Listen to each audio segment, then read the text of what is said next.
Good morning 10th class. बेटे आज हम लोग एग्रीकल्चर के अंदर ऐसी क्रॉप्स के बारे में डिस्कशन करेंगे बेटा जो बेसिकली खाने के काम नहीं आती हैं, क्योंकि हमारा टॉपिक क्या है, नॉन फूड क्रॉप्स, अखाद्य फसलें जिनको हम लोग खा नहीं सकते लेकिन फिर भी बेटे वो फसलें हमारे लिए क्या है, काफ़ी इम्पॉर्टेंट है। Now I am talking about rubber. Rubber जो है बेटे बेसिकली इसको अगर एफिशिएंटली ग्रो करना है तो इसके लिए यानी कि इक्विलेटरल क्रॉप है, यानी कि इसको यहाँ पर भूमध्य रेखा क्षेत्र पर बहुत अच्छे तरीके से ग्रो किया जा सकता है। लेकिन बेटे अगर हम लोग वही एनवायरमेंटल सिचुएशंस क्रिएट कर दें, कहाँ पर, ट्रॉपिकल एरिया में और सब ट्रॉपिकल एरिया में, तो वहाँ पर भी हम रबर को इजीली ग्रो कर सकते हैं। सेकेंड है बच्चों, इसके लिए रबर की प्रोडक्शन के लिए मॉइस्चराइजर और ह्यूमिड क्लाइमेट की रिक्वायरमेंट होती है। तो बेटे जब रबर का प्रोडक्शन करना हो तो मॉइस्चराइजर भी होना चाहिए, ह्यूमिडिटी भी होनी चाहिए एनवायरमेंट में। इसका मतलब क्या है, ऐसे एनवायरमेंट की जरूरत है रबर की प्रोडक्शन करने के लिए जहाँ पर टेम्परेचर भी ज़्यादा हो और जहाँ पर बेटे बेसिकली रेनफॉल भी क्या हो, ज़्यादा हो। That's why rubber required more than 200 centimetre of rainfall. इसलिए बेटे रबर के प्रोडक्शन को लिए क्या चाहिए, 200 सेंटीमीटर वर्षा होनी चाहिए और जो टेम्परेचर है वो 25 डिग्री सेल्सियस होना चाहिए। इसका मतलब क्या है बच्चों कि रबर की प्रोडक्शन के लिए रेनफॉल भी ज़्यादा चाहिए और इसके लिए टेम्परेचर भी क्या होना चाहिए, ज़्यादा होना चाहिए।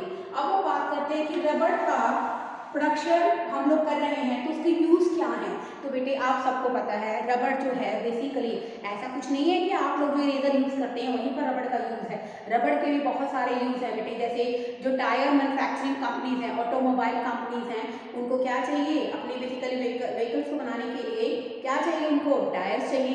तो टायर्स, ट्यूब्स, इन सबको मेंटेन करने, बनाए रखने के लिए क्या चाहिए, रॉ मटेरियल के रूप में किसको यूज़ करते हैं, रबर को।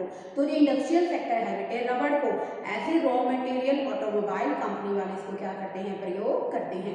अगर हम बात करें बेटा मेजर एरियाज कौन से हैं, केरला, तमिलनाडु, मेघालय, अंडमान निकोबार, इसके क्या हैं, प्रमुख क्षेत्र हैं। मैंने इसमें क्या क्या मेन बातें बताई बच्चों, बेसिकली फर्स्ट रबर एक इक्विलेटरल क्रॉप है, बट सेम कंडीशंस अगर हम लोग बेसिकली ट्रॉपिकल और सब ट्रॉपिकल एरिया में प्रोवाइड कराएंगे तो हम रबर को इजीली वहाँ भी ग्रो कर सकते हैं। इसके लिए बेसिकली हमें क्या चाहिए बच्चों, टेम्परेचर भी 25 डिग्री सेल्सियस, टेम्परेचर भी ज़्यादा होना चाहिए और बारिश यानी कि रेनफॉल भी क्या होनी चाहिए, ज़्यादा होनी चाहिए। यानी कि इसको ह्यूमिडिटी भी ज़्यादा चाहिए, ठीक है ना, इट रिक्वायर्स मोर ह्यूमिडिटी, इसको ह्यूमिडिटी भी ज़्यादा चाहिए और साथ के साथ बेटे ह्यूमिडिटी के साथ साथ बेटे इसको मॉइस्चराइजर भी क्या चाहिए, ज़्यादा चाहिए। तो इंडस्ट्रियल सेक्टर के लिए रबर को as a raw material tyre बनाने के लिए यूज़ किया जाता है। नेक्स्ट हम लोग बात करते हैं बच्चों फाइबर क्रॉप्स। फाइबर क्रॉप्स कौन कौन सी होती हैं बेटे, फाइबर क्रॉप्स भी नॉन फूड क्रॉप्स होती हैं, just like cotton, jute, hemp, ये सब क्या है बेटे, नेचुरल फाइबर क्रॉप है। ठीक है बेटे, जो कॉटन है बेटे वो भी वेजिटेशन है, वेजिटेशन क्रॉप है, हमें बेसिकली पेड़ों से मिलता है। जो बेटे हमारी बेसिकली जूट है वो भी वेजिटेशन क्रॉप है और एक साथ साथ क्या है, एक तरह से नेचुरल क्रॉप है। लेकिन बेटे जो सिल्क है वो हमें कहाँ से मिलता है बेटे, बेसिकली मालाबरी ग्रीन लीव्स पर जो कॉकून के कीड़े होते हैं बेटे वो क्या करते हैं, बेसिकली सिल्क को जनरेट करते हैं। तो बेटे उस प्रोसेसिंग को क्या कहते हैं हम लोग, सेरीकल्चर। अब देखो बेटे सिल्क क्या है, silk are the major fibre crops but is not a vegetation crop, क्योंकि ये पेड़ों पर नहीं उगता है।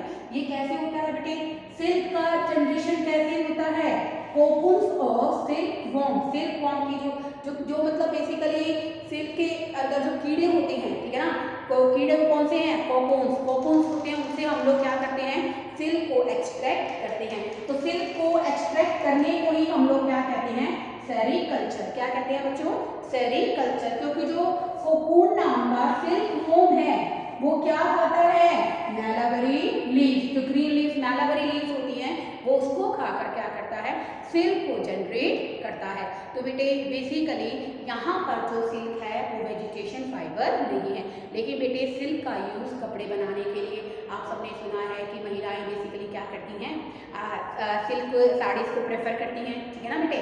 तो सिल्क का यूज़ बेटे हमारे डिफरेंट टाइप की ड्रेसेस बनाने के लिए किया जाता है। सिल्क साड़ी तो बेटा बहुत ही फेमस है, और बनारस के अंदर तो बनारसी सिल्क साड़ी तो विश्व में क्या है, प्रख्यात है। अब हम बात करते हैं बच्चों कॉटन के बारे में।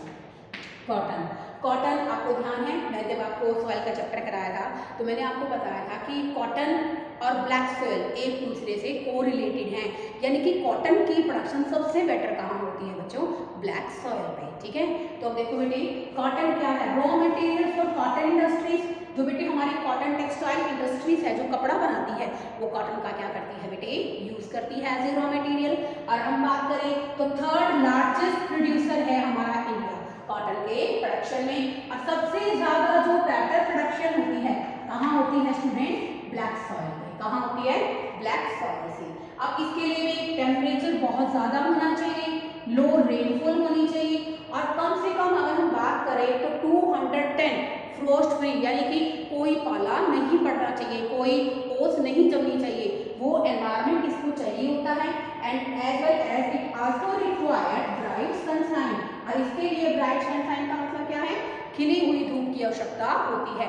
तो इसके लिए टेम्परेचर क्या होना चाहिए, ज़्यादा, रेनफॉल क्या होनी चाहिए, कम होनी चाहिए, 210 डेज ऐसे होनी चाहिए फ्रोस्ट फ्री, जिसमें कोई बेसिकली कोई भी मतलब बर्फ की परत ऊपर ना जमे, और लास्ट में क्या बोला मैंने, ब्राइट सनशाइन का होना भी क्या होता है, जरूरी होता है। तो बेटे कॉटन का अक्सर जो यूज है टेक्सटाइल इंडस्ट्रीज करती हैं, ठीक है, कॉटन क्लॉथ्स को मैन्युफैक्चर करने के लिए। ओके, तो बेटे इसके मेजर जो एरियाज हैं कौन कौन से हैं, महाराष्ट्र, मध्य प्रदेश और Gujarat. Now come to our next topic, that is jute. Jute के बारे में बेटे आपने पढ़ा भी होगा, जूट को हम लोग गोल्डन फाइबर क्यों कहते हैं। तो स्टूडेंट मेरा इस वीडियो में आपका यही क्वेश्चन है, why jute is called golden fibre. वैसे मैं आपको एक्सप्लेन कर देती हूँ, जो बच्चे सुनेंगे वो बच्चे कम से कम समझेंगे और लिखेंगे भी। तो बेटे जूट को हम लोग फाइबर, गोल्डन फाइबर इसलिए कहते हैं, वो कॉस्टली है इसलिए नहीं, इसलिए कहते हैं बेटे क्योंकि जो जूट है उसका कलर गोल्डन होता है, that's why jute is called as a golden fibre.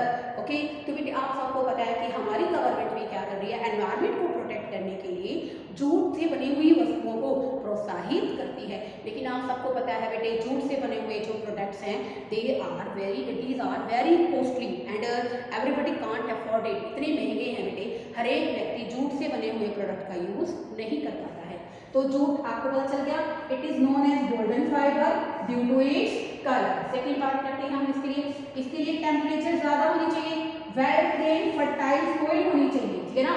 तो जहाँ पर जल की निकासी की व्यवस्था हो, ऐसी मिट्टी होनी चाहिए जहाँ पर हम लोग जूट को इजिली ग्रोन कर सके। नेक्स्ट है बच्चों, यूज फॉर मेकिंग मैट। इसके क्या क्या यूज है, मैट बनाने के लिए, ठीक है ना, चटाई बनाने के लिए हम इसका यूज करते हैं। ऐसे ही बेटे बेसिकली अगर हम बात करें तो हम इसका यूज किसके लिए कर सकते हैं, बैग्स बनाने के लिए कर सकते हैं, जूट के कितने सारे कैरी बैग्स अवेलेबल होते हैं, मैट बनाने के लिए कर सकते हैं, कारपेट बनाने के लिए कर सकते हैं, ठीक है ना, रॉप बनाने के लिए, रस्सी बनाने के लिए जूट का यूज कर सकते हैं। लेकिन बेटे इंडियन मार्केट के अंदर से जूट अपनी मार्केट को लूज करता जा रहा है, यानी कि इंडियन मार्केट में जूट की जो रिक्वायरमेंट है, जो डिमांड है, काफी कम होती जा रही है। बिकॉज इसके दो रीजन है बच्चों। फर्स्ट रीजन है बेटे जूट का जो है बेटे बेसिकली जूट के जो प्रोडक्ट्स हैं वो काफी एक्सपेंसिव होते हैं, और दूसरा इसका मेन कारण क्या है बेटे, विद इनकमिंग ऑफ बेसिकली हमारी इंडियन मार्केट में जब से सिंथेटिक फाइबर नायलॉन आया है, उसने जूट की, क्योंकि नायलॉन जो है बेटे काफ़ी सस्ता भी है, टिकाऊ भी है, और उसकी ड्यूरेबिलिटी भी जूट से क्या है, काफ़ी ज़्यादा है। तो इन दोनों कारणों से ही जो जूट है बेटे बेसिकली उसने अपनी इंडियन मार्केट को खो दिया है। मार्केट का मतलब क्या होता है, नंबर ऑफ कंज्यूमर्स, जूट खरीदने वाले जो कंज्यूमर्स हैं वो पहले से काफ़ी कम हो गए हैं। क्यों कम हो गए हैं बेटे, क्योंकि तो जूट एक्सपेंसिव है, जैसे मैंने लिख रखा है, जूट अपनी मार्केट खोता जा रहा है, high cost and synthetic fibre like nylon. तो बेटे नायलॉन ड्यूरेबल भी है और काफ़ी सस्ता भी है, तो इन्हीं कारणों से बेटे जूट की जो मार्केट है, नंबर ऑफ कंज्यूमर्स हैं वो काफ़ी कम हो गए हैं। तो बेटे यहाँ पर हमारा जो टॉपिक था basically food crop, major food crop में आपने किया डिफरेंट टाइप की फूड क्रॉप्स, फिर आपने बेवरेजेस के बारे में किया, टी और कॉफ़ी, और आज का जो हमारा ये टॉपिक था बेटे that relates to major crops, यानी कि नॉन फूड क्रॉप्स हैं लेकिन मेजर क्रॉप्स हैं जिनकी हम इंडस्ट्रियल सेक्टर में इनकी एज अ रॉ मटेरियल जिनकी रिक्वायरमेंट पड़ती है। तो बेटे इस वीडियो के अंदर इतना ही काफ़ी है आपके लिए।